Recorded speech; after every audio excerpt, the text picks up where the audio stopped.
is The Furnace with John Burton.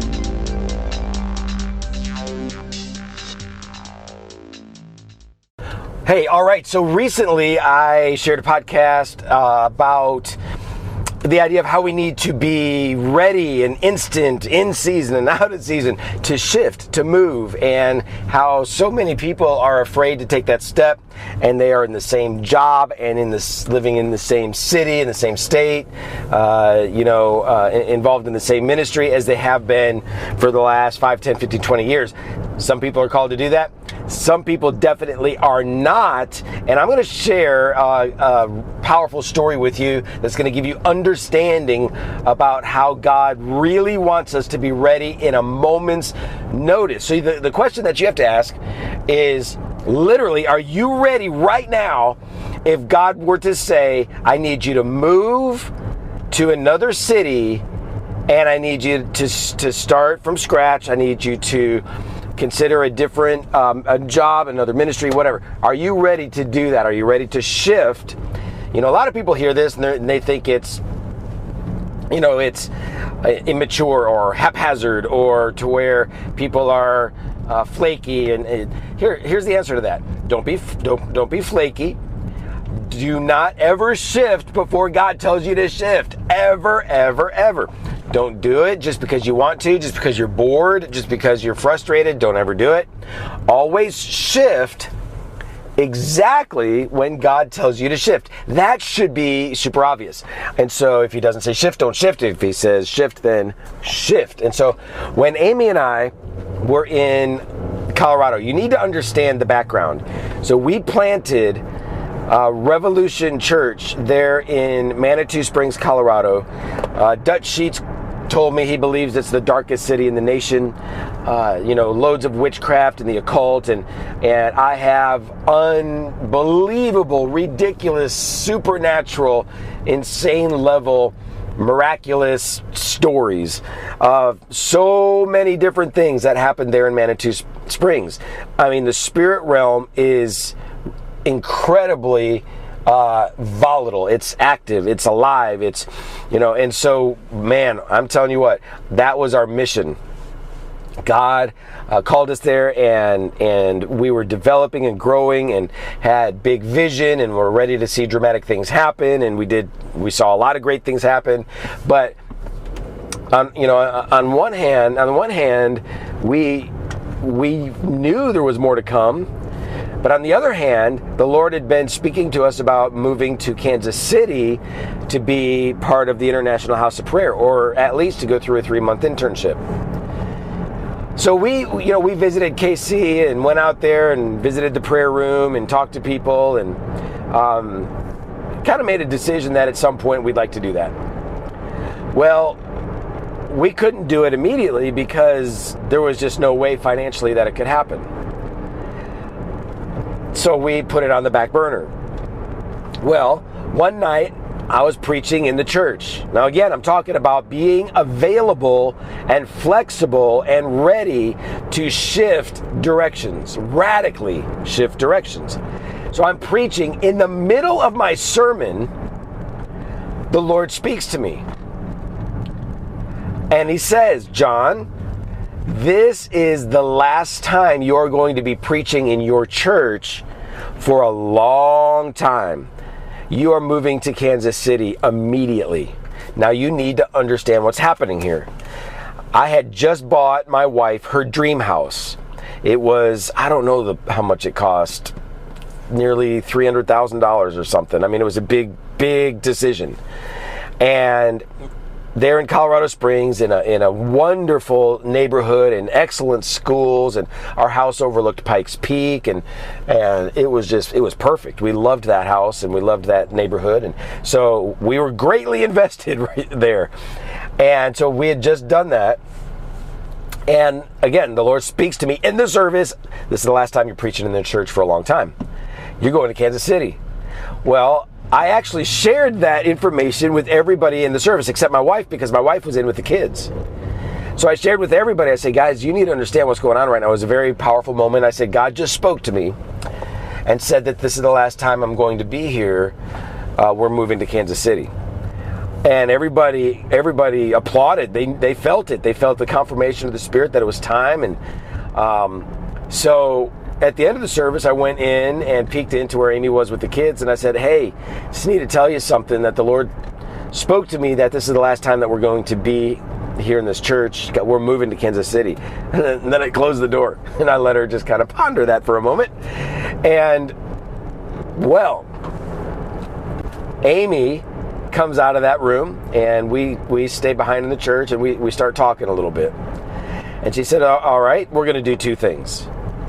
First thing we're going to do is we're going to put an ad on Craigslist in Kansas City. And we are going to ask if someone would be interested in us living in their vacant home for free. And so we would have free housing. And I just looked at her, I'm like, all right. She said the second thing we're going to do is we're going to put our house up, our new house up as a vacation rental, make it available. And we're going to rent it by the week or the weekend. And I'm like, I've never done that before, but okay. Well, get this. We were contacted by somebody from Kansas City, and they said, hey, you know what? I have a vacant home, and it's on the market, trying to sell it, and I live in another state, and I love the International House of Prayer, and I would love for you to stay in my house for free. She said, in fact, I would like to donate to your ministry. And so this lady started donating to our ministry every month. So she was paying us to stay in her house for free. She was paying us. She was paying us. We weren't paying her. She was paying us. Then our house in Colorado starts renting like crazy, and we're making thousands of dollars a month. And so now someone's paying us to stay in her vacant house in Kansas City, and people are paying us not to stay in our house in Colorado. And so what happened here is God blessed our obedience to his call to us to trust him, to step out in faith and shift. He trusted us. He knew, I guess he knew for us that we weren't, he could trust us, that we wouldn't have to stress and worry and freak out and delay and all this stuff. He just knew that we would be available, and we were. And he says, all right, I'm going to bless them. I'm going to align everything, And so, and we didn't think we would be able to do it because of finances. Well, a lot of you are in a place right now where you have all the resource, you have everything you need, it's just out of order. So we had the resource of our house that we just needed to move out of it so we could start bringing in 3,000, I don't know what the number was, thousands of dollars a month. Every week we were bringing in loads of money. So we had that resource. To us, it felt like, even though we loved it, it suddenly felt like a major burden because, man, we had that crazy house payment, and no, we were not going to have any job, any salary or anything, leaving our position in Colorado, moving to Kansas City. So now it was a burden, but God says, no, it's not a burden, it's a blessing. It's a blessing. I'm blessing you with this. And it was remarkable. And he said, in fact, you're not going to have to worry about housing at all. I've got that covered too. And so where are you in your life? There's a lot of people out there that are struggling and frustrated because they can't enter into the ministry or move where they want to or whatever, because they have all of these issues that they presume are issues, and they're not actually issues, they're opportunities.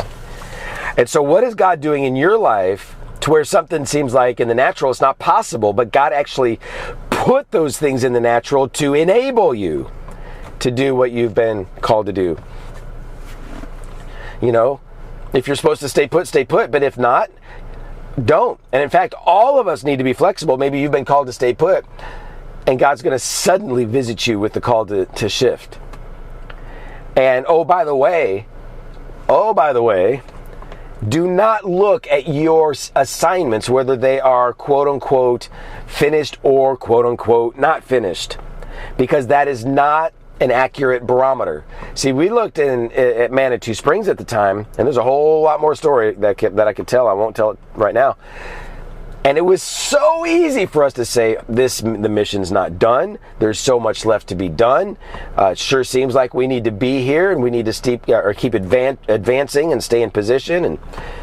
And so the obvious thing, and in fact, a lot of people would say, the mature thing, or the right thing, or the steady thing, the balanced thing, the way that people who have a spirit of endurance on them or whatever, they would stay locked in and they would not move until that assignment is complete. I'm telling you, everybody, that is a faulty barometer.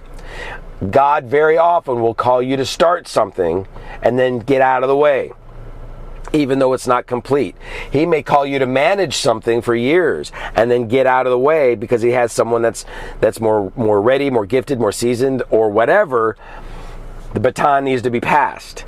A lot of you are holding on to a baton that should no longer be in your hand, and you keep taking laps around the track, and all these other people are sitting there just like, what the heck? You're supposed to be giving me the baton. Why won't you let go of this thing? Let go of it. But it's all you know. That track is all you know. Running circles is all you know. And you're thinking, if I drop this baton, I'm not going to have anything. If I drop this baton, people are going to think I don't have what it takes. They're going to think I'm a failure. There's going to be people that are going to be upset. I don't want to drop these balls, right? I don't want to drop the baton. I don't want to do that. And so I'm going to just hang on to it. And so you keep running around that track completely out of God's order, and you wonder why you're frustrated. Some of you are called to move to Alaska or Hawaii or Arkansas or Missouri like we did, or Detroit like we did, or overseas, or you're supposed to do that. Some of you are supposed to move into a different job. Some of you are supposed to quit your job and go into full-time ministry. I also believe there's a lot of people that are in full-time ministry. You need to quit and go get a job. There's a lot of shifting that needs to take place. Don't do it if God doesn't call you to do it. Definitely do it if he does. But the critical component here is you need to have ears to hear. You need to listen. You need to be ready at any moment to drop that baton and leave. There was a time when this is a big old story why, I'm not going to get into the why right now. It had to do with just dreams and how the enemy was moving in Manitou Springs and just different things. And God spoke to us, we knew that we wanted to get out of our house there in Manitou Springs and move into another home. And so we were thinking about that. Well, my lead intercessor, he was down in another part of the state, and God speaks to him and said, you need to get John and Amy out of their house immediately. It needs to be immediate. So he contacted the intercessors on my team. They prayed about it. Then he contacted me and told me what happened that very night. Listen, we owned this house. It's a different house than I was talking about before. We owned this house. That very night, we moved out of that house. Again, talking about this is spiritual stuff and warnings and different things that God was showing us that was pretty intense. So we got out of that house, and immediately we sold it for cash and made $56,000 or something like that dollars on this house, or whatever that number was, 50-some thousand. And God blessed us because of our immediate obedience and our willingness to immediately shift. You think about that. What if God told you right now in a house that you own, get out? You're not gonna. You can't sleep in it one more night. What would you do? Well, God will provide literally everything, and it's just amazing. So our miraculous stories, which we have so many, very, very often, are a result of things like I'm talking about in this podcast. The willingness to be obedient, to be ready, to be instant, to be immediate, to shift, and to make big shifts, big decisions that make no logical sense, where we don't lean on our own understanding and we just move as the Spirit of the Lord says move. And so that's where we see a lot of our miracles, a lot of the stories is when we do that. And so I want to encourage you in that. Don't stay stuck. Don't stay grounded. I know some people are just supposed to stay in one place forever, but there's something about it where I just see the same person in the same place doing the same thing for 30 years. I'm like, oh, if they're supposed to do it, God bless them. But if they're not supposed to do it, God, shake them. There is so much more to be done in this world. And so there you have it.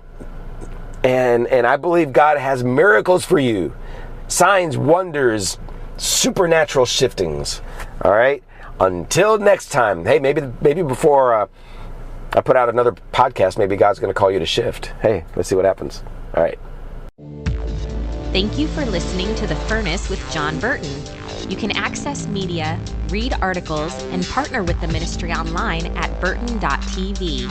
And by all means, share this podcast with those who are hungry for revival, reformation, and revolution.